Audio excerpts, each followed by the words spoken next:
A warm welcome to our audience here at the Atlantic Council and those joining online. I'm John Herbst. I run the Atlantic Council's Eurasia Center. Today I am delighted and have the honor to welcome His Excellency Nikola Pashinyan, the Prime Minister of the Republic of Armenia, to what will be a very interesting conversation. The Prime Minister has led his country since 2018, following the Velvet Revolution, a moment of great democratic change in Armenia. He has since guided his country through a turbulent period, having won snap parliamentary elections in 2021. A journalist by trade, the Prime Minister is now working to write a new story for Armenia and its future. A future grounded in peaceful, normal relations with its neighbors, respect for sovereignty and territorial integrity, and a future that looks increasingly to the United States and the West, to Europe, for new partnerships and paths to prosperity. There is a new U.S.-Armenian strategic partnership, a major step forward in Armenia's future and for closer relations between Washington and Yerevan. Congratulations to you, Mr. Prime Minister, and to your Foreign Minister, Mirzoyan, for this achievement. This partnership is certainly in the interest of Armenia and the United States, and we at the Atlantic Council are happy to welcome it and to, in our own way, move it forward. With that, I'll welcome the Prime Minister to the stage for his remarks, and after that, a fireside discussion. I should mention that the President and CEO of the Atlantic Council, Fred Kemp, is in the audience. Fred, thank you for helping make this possible, too. And Ambassador from Armenia, Hamal Kuntz, who has also been essential in developing Armenia's position here in Washington. Thank you all for coming. Mr. Prime Minister.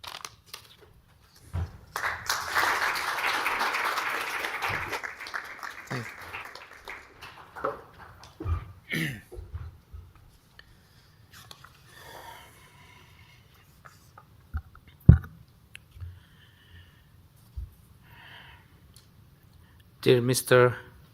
Kemp, Ambassador Herbst, dear representatives of think tank community in Washington, D.C., it is a pleasure for me to have this opportunity to discuss with you the foreign policies of the Republic of Armenia. The government of Armenia adopted the foreign policy that we call policy of balanced and balancing foreign policy. And the main purpose of that policy is to level up and develop the independence of the Republic of Armenia and sovereignty. When we were thinking what is the formula of developing and elevating the level of independence, we came to a conclusion that it means to replace dependence from the few into the dependence from many. And now we are acting in the framework of that formula.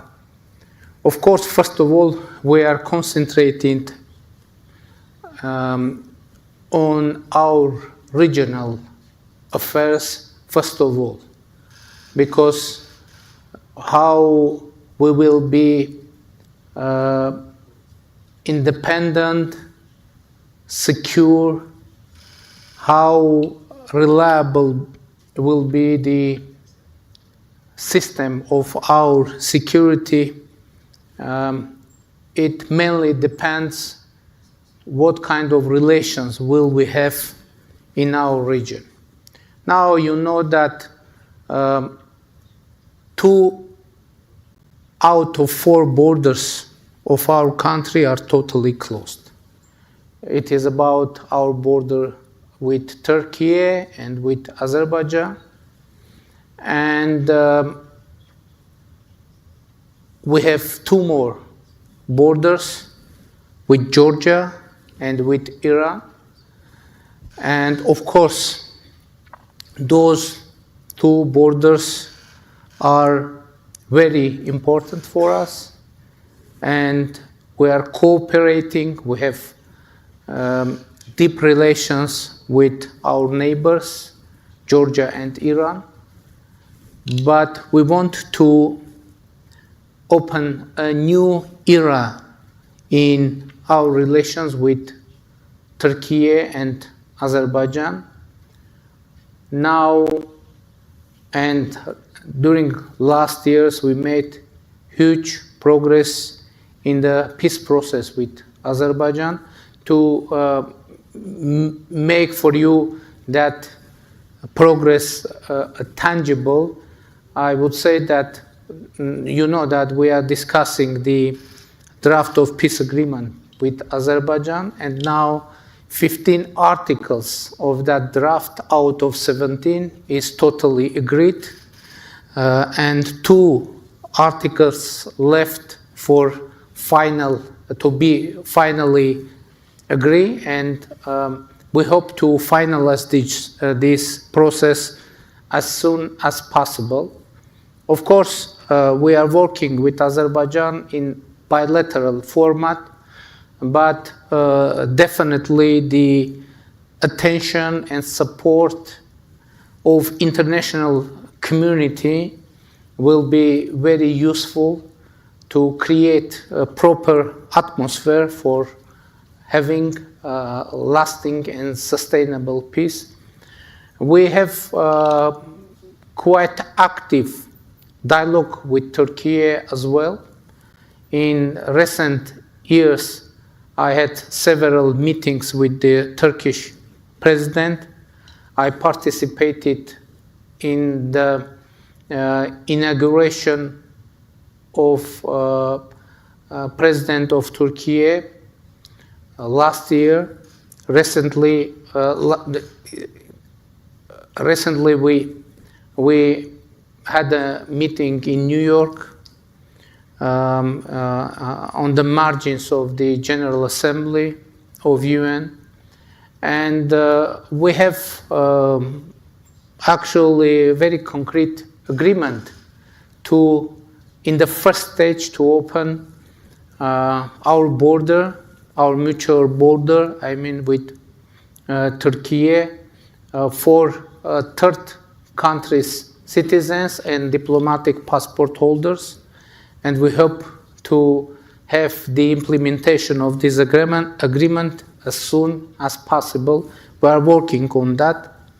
From the other side, we are deepening our cooperation with other regional partners, I mean Georgia and Iran. Of course, there is an international situation, and that somehow stopping the process of deepening our relations with our neighbors, and those circumstances are widely known. I won't mention, but from the other side, I think we are quite successful in considering all those international factors, but from the other side, developing our relations with our neighbors. But of course, we hope to have a real breakthrough in our regional situation, and when we will be able to finalize and sign the peace agreement with Azerbaijan, and to have settlement with Turkey, it will totally change not only our regional situation, but I guess it will have very concrete and tangible impact to the international situation as well. We continue to be member of European Economic Union, and I would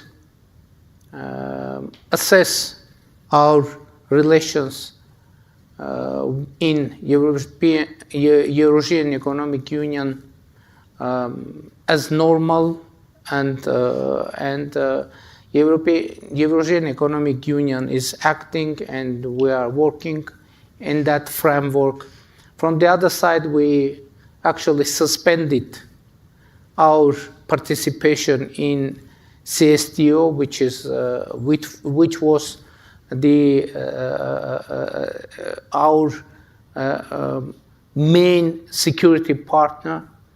And the reason that we made that decision was the situation when CSTO didn't deliver its own obligations in terms of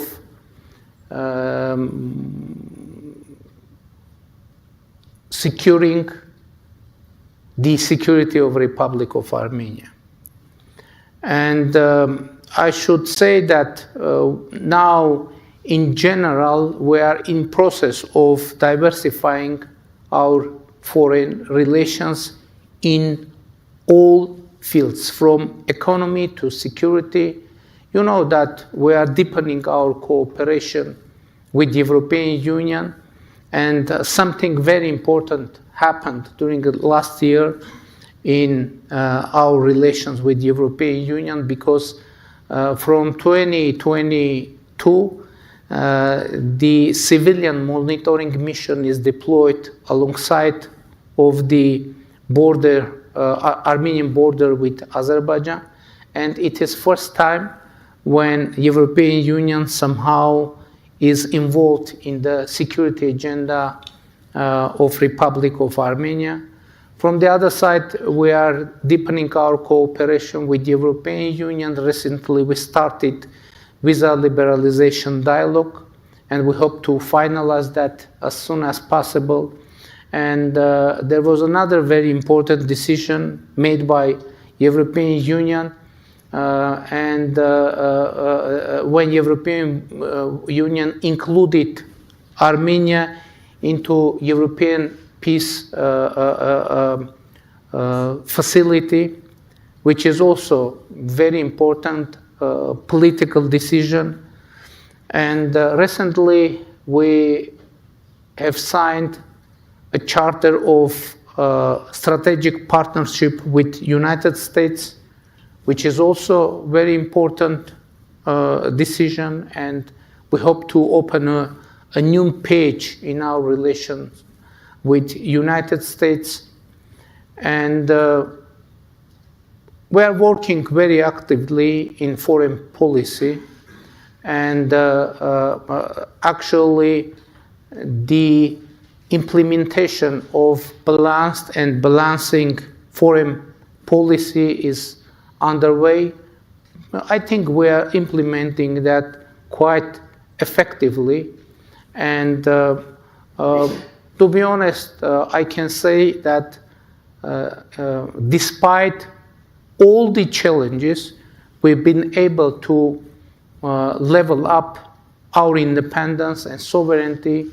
And usually I'm saying that now Armenia is becoming more and more independent country, which is very important. And it opens for us new opportunities. From the other side, of course, it brings new challenges as well. And nowadays, obviously, in international politics, there are many challenges, and especially for Armenia, and we feel that. But from the other side, we see that some new opportunities open, and our task is to manage all the challenges and use as much opportunities as it possible. But in this audience, I would like to draw your attention to the very important topic, and it is democracy. It is very important to stress that now Armenia is thriving democracy, and which is very important. It is acknowledged by international community, And, I think this factor, democracy, is having very concrete impact to our foreign policy, because when a country is democratic, obviously it will try to deepen cooperation and partnership with all other democratic countries, and we hope that this desire will be reciprocated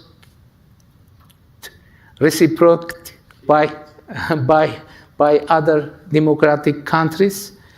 And actually we see that and we appreciate that, and we will continue democratic reform agenda.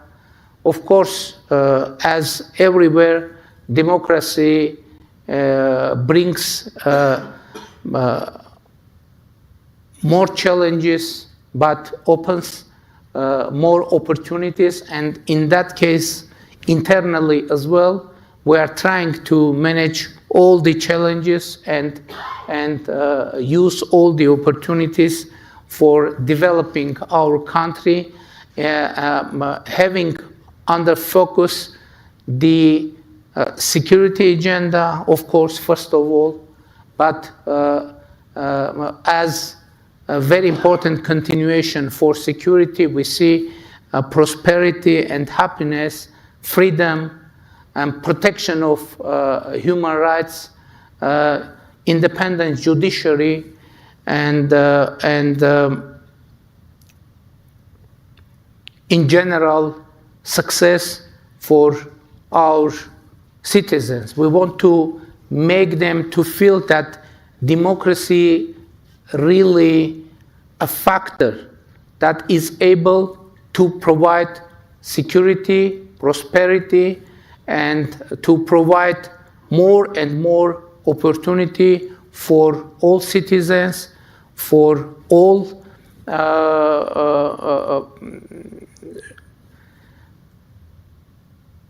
people living in Armenia. And we hope that Armenia, during this reformation process, will be more and more attractive country for investment, for living, for coming, for visiting, and that is our policy that we are trying to promote. And of course, we feel that, as I said, the visibility of Armenia as democratic country is increasing, which is quite encouraging. But from the other side, of course, we hope to have to have more visibility, to have more support from our international partners, to make Armenian story of success in democracy, but story of challenges and story of security threats more visible for international community, which I guess will and can be a factor of stability and peace for our republic and for our region. I tried to present overall picture about our country and our region, and now I'm ready to answer to all your questions. Thank you very much.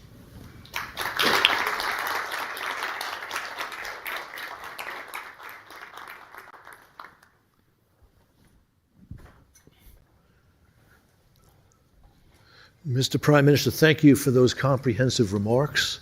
I will talk with the Prime Minister briefly, about 15 minutes, and then we'll open the floor to questions from those in the audience here at the Atlantic Council. My first question you've actually kind of answered. I was going to ask you, why have you moved so strongly and boldly towards peace with Azerbaijan? And if you want to answer that question, although I think you've covered it, feel free to. But I want to ask you another question along with it. I think you've laid out compelling reasons for your course on peace. But has this been easy for you to persuade the people of Armenia to move in this direction? You know, obviously, it isn't possible to have real and striving independence, prosperity, and security without peace. It isn't possible just. Because obviously in Armenia, people are discussing political forces, how it is possible and what is the most reliable tool for security of our country and our people. And it is really very urgent and very important question to answer. And our answer is that only reliable tool for security is peace. Only reliable tool for prosperity is peace. Even for democracy, peace is crucial because we can't have democracy in the environment of war. So I think I can say, due to historic factors, and people in Armenia aren't so optimistic with peace agenda. But from the other side, if you would ask me whether I'm optimistic or pessimistic on that, I would say that, I don't think that we should be optimistic or realistic.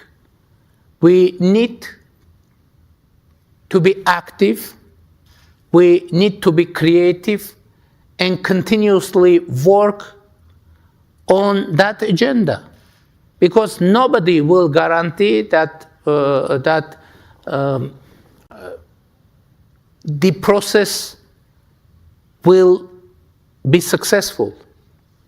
Only guarantee for that it is persistent work and to be creative, to be active, not to give up, and continuously work on creating what you need. And obviously, which is very important, the potential beneficiaries of peace, not only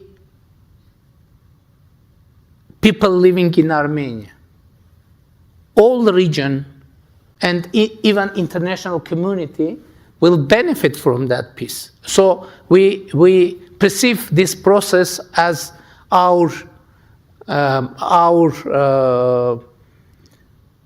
investment into the global peace, because how global peace and stability can be created if as much shareholders of international affairs will invest on that, will work on that. And we perceive this process like that. It is kind of a duty, our duty, not only in front of our citizens, in front of our region, but in front of it is our duty in front of international community for international stability and peace. So that's why we are working on that, and our hope that this process international community will perceive as such. And from the other side, we hope to have support of our international partners and encouragement to continue this path. And that's why we are trying to explain all the nuances of our intentions and processes to our international partners. Thank you. You mentioned that in the negotiations with Azerbaijan, 15 of the 17 articles of a peace treaty have been agreed Two have not. To be frank but still diplomatic, I think the negotiations would be farther along if the authorities in Baku were as interested in a win-win peace as your government has been. And hopefully that will happen. So tell us about the two articles that have yet to be agreed and the prospects for reaching agreement on them. One of those articles about the deployment of the third-party forces alongside the border between Armenia and Azerbaijan. Azerbaijan proposes to have a provision or ban of deployment of third-party forces alongside the border, meaning transparently the European civilian monitoring mission. We take note of that desire of Azerbaijan, and we made our proposal to have that provision for the delimited sectors of our border. So if we delimited a sector of border, that would mean that on that sectors must not be presence of any third-party forces. So we presented our proposal in a written way, and we are waiting for reaction from Azerbaijan. Another article about the complaints against each other in legal institutions, and the idea is to call back all those complaints. In general, we are okay with that idea as well, but what is our proposal? Not only to call back all those complaints, but not to raise all those issues in bilateral relations as well. Otherwise, the strange situation could be created when, for example, some topic is called back from international institutions, but one of the sides is trying to put that topic on the table during bilateral relations, and one of the sides could use one of that topics for escalation. And in that case, it won't be possible to transfer that topic into international institutions, and we are okay with that as well. So our proposal is to end further discussions on the conflicting topics and to open a new era in bilateral relations, starting from new and empty and clear page. And if you spot it, I hope that that means that all the important issues in the draft of peace agreement is already agreed. So there was very deep and very sensitive topics in that draft, but all those topics are agreed already. For example, Armenia and Azerbaijan agreed to recognize each other's territorial integrity, meaning the Soviet time territories of the Soviet Azerbaijan and Soviet Armenia. We agreed not to raise, we agreed to have provision on peace draft that Armenia and Azerbaijan have no territorial claims against each other, and we must not raise such claims in the future. So it is actually a cornerstone for the future peace, and everything about that is agreed. So why I'm saying that? Because it makes obvious that now the peace is more than reachable, and now only political will is needed to finalize this work on peace draft and to sign it and to have sustainable peace. Thank you. I had more questions, but let's turn to the audience. So there's a microphone. No, continue. Okay. The maestro tells me to continue with questions. So you have also recognized the importance of the normalization of relations with Turkey. Clear progress has been made towards that goal, but is still not reached. What are the prospects for full normalizations with Ankara? We will continue our dialogue, and we continue that dialogue.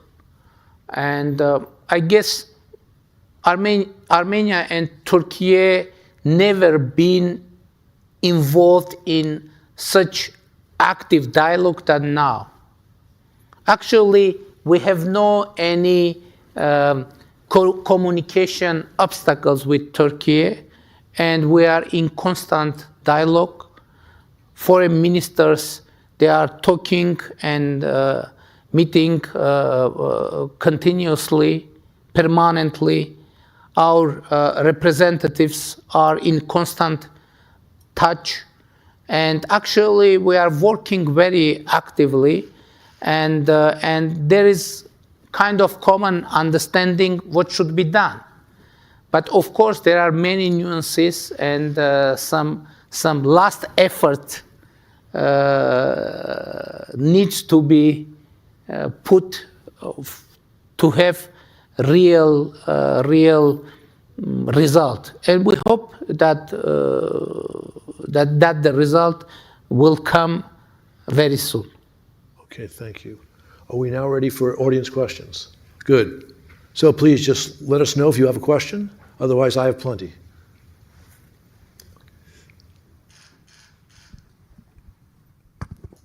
Thank you, Mr. Prime Minister. Tim Jamal with... Oh, want me to stand up? Please. Tim Jamal with Global Arm. Thank you for being here. I had kind of a two-part question because I did hear you yesterday, and to your comment that Armenia doesn't want to be considered a victim nation any longer. And of course, many of us agree with that. Yet what we've seen happen here, especially in Washington and I think in other capitals, is that because Armenia over the last 5 years has been a victim of extreme aggression, what we've seen is support rising for the Armenian state from the United States, from the European Union, because of these violations that have occurred against Armenia and Nagorno-Karabakh. At the same time, your movement and pivot towards the U.S. and the West and a democratic movement has also, I think, engendered very goodwill from the United States and from other states around the world. So sorry, I have two questions. One, if you could talk a little bit more, and you mentioned it in your speech, about the different ways that a deeper U.S.-Armenia relationship is in the interest of the United States. Why is that good for the U.S.? And that two, Azerbaijan has shown no proclivity to adhere to any agreement. They've violated multiple ceasefire agreements. They've ignored calls from the prior Secretary of State not to launch violence. They've ignored that. So if there is a peace agreement, that's my second question, how do we ensure Azerbaijan doesn't violate that agreement? You know, if someone want to find and pick some facts and arguments that peace isn't possible in our region, he or she will find definitely many facts proving that. But if someone wants to find and pick and show up some facts and arguments that peace is possible in our region, he or she also can find what is needed. So it's very important now, and it is very important part of planning the future to what to concentrate. And our approach is to concentrate and find and try to create some facts proving or speaking that peace is possible in our region. That's why we are concentrating on that, trying even in the environment of absence, many facts speaking on that, we're trying to create that kind of facts. And the image of Armenian people also is connected somehow with this whole process, because Armenians usually represent themselves as victim nation, and international community is used to perceive Armenians as a victim nation.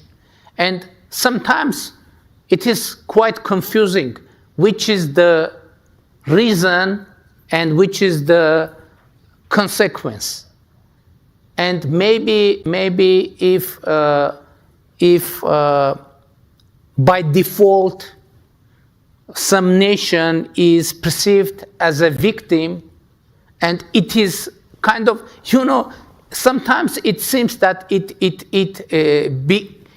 became a kind of international function of Armenians to be victim. And there is nothing to do for Armenians. You are Armenians. What is your job? What is your business? To be victim. And there is an international consensus of that. Armenians, yes, that's clear what will happen. They will be a victim. We are trying to change that destiny for our people, and it is, we perceive that as a mission for our government, understanding that it is very, very difficult, almost impossible mission to fulfill. But from the other side, who will do that instead of us? We need to concentrate. We need to be concentrated on that, and we are trying to do that. Connected with the role of the United States on this process. Of course, we don't want to put the responsibility of solving the problems of our region. We don't want to outsource that, saying that it's the job of United States, of Russia, or European Union to solve the problems in our region. Of course, it is first of all our job to do, and we will do everything to make a real difference. From the other side, following after the campaign of the President Trump, we saw that the peace agenda is very important for him, and we see an opportunity to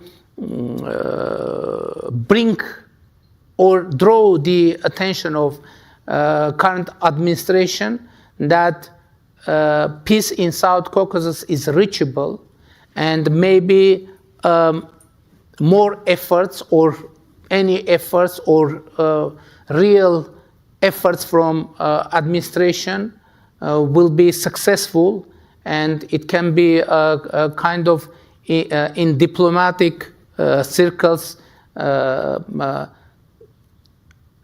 many people name it a low-hanging fruit, and maybe peace in South Caucasus is low-hanging fruit for international community. And it is very important not to express indifference by international community connected with our region, because the expression because indifference could provoke escalation. And at least it is very important for stability in our region to have real attention and to have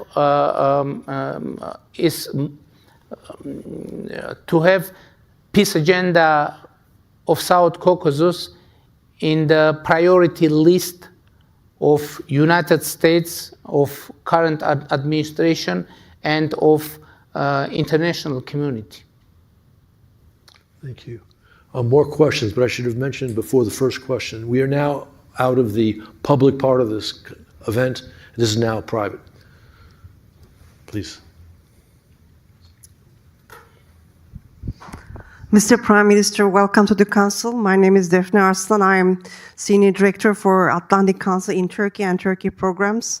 So it is great to have you here. And last time we met in Antalya, Diplomacy Forum. And it has been a while. So brief question about Russia's role in the region.